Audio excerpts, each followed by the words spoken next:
बिस्मिल्लाहिर्रहमानिर्रहीम। दुरूद हजूर नबी अकरम सल्लल्लाहु अलैहि वालैहि वसल्लम और आप सल्लल्लाहु अलैहि वालैहि वसल्लम की आल पर। दोस्तों, इससे पहले मैंने एवेपोरेटर की क्लीनिंग में कास्टिक सोडा के इस्तेमाल पर एक वीडियो बनाई थी।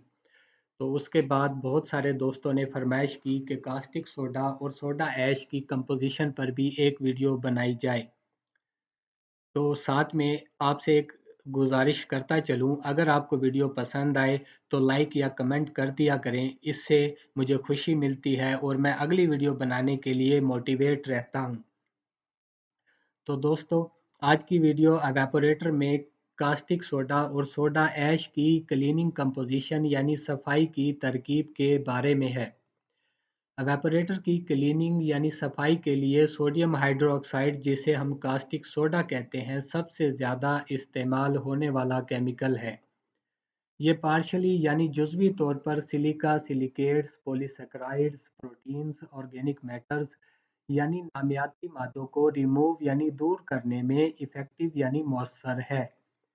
लेकिन जब मेजर कंपोनेंट्स ऑफ स्केल यानी स्केल के बड़े अज्जा calcium phosphate, calcium oxalate, calcium magnesium aconitate, calcium sulphate, calcium carbonate और पोटासियम कैल्शियम सल्फेट पर कंसिस्ट यानी मुश्तमिल हों, तो ये इनफेक्टिव यानी गैर मौसर हो जाता है।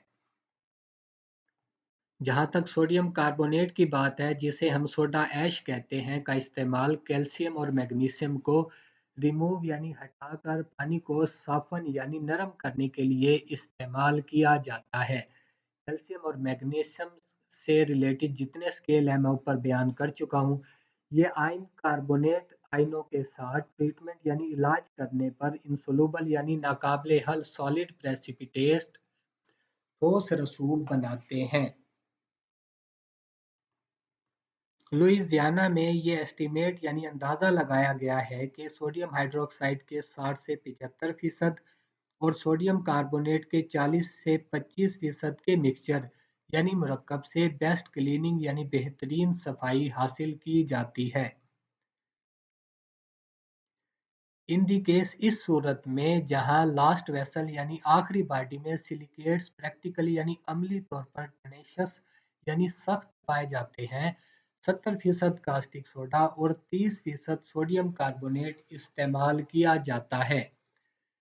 किस बॉडी में या किस वेसल में किस स्केल की कितनी कंपोजिशन होती है और कहाँ कहाँ पाया जाता है, इंशाल्लाह अगर आपके लाइक्स और कमेंट ज़्यादा आएंगे तो मैं उस पर भी एक वीडियो बनाऊंगा।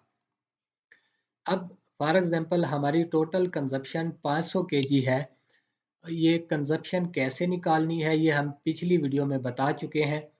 तो उससे सोडियम हाइड्रोक्साइड मतलब कास्टिक सोडा की जो कंजप्शन है 500 केजी का 70% हम लेंगे तो 350 केजी, और ये बैग का वेट 25 केजी है तो 14 बैग्स हमारे पास आ जाएंगे सोडियम हाइड्रो ऑक्साइड के। और सोडियम कार्बोनेट मतलब सोडा ऐश के 500 का वही 30% हम लेंगे जो कंपोजिशन बताई गई है, तो 150 केजी आ जाएगा। 50 केजी का ये बैग होता है, तो 3 बैग अगर हम सोडा ऐश के इस्तेमाल करेंगे तो इंशाल्लाह ये सिलिकेट्स हमारी लास्ट वेसल से भी रिमूव हो जाएंगे। हमारे साथ बंदे रहने का बहुत बहुत शुक्रिया। अल्लाह हाफिज़।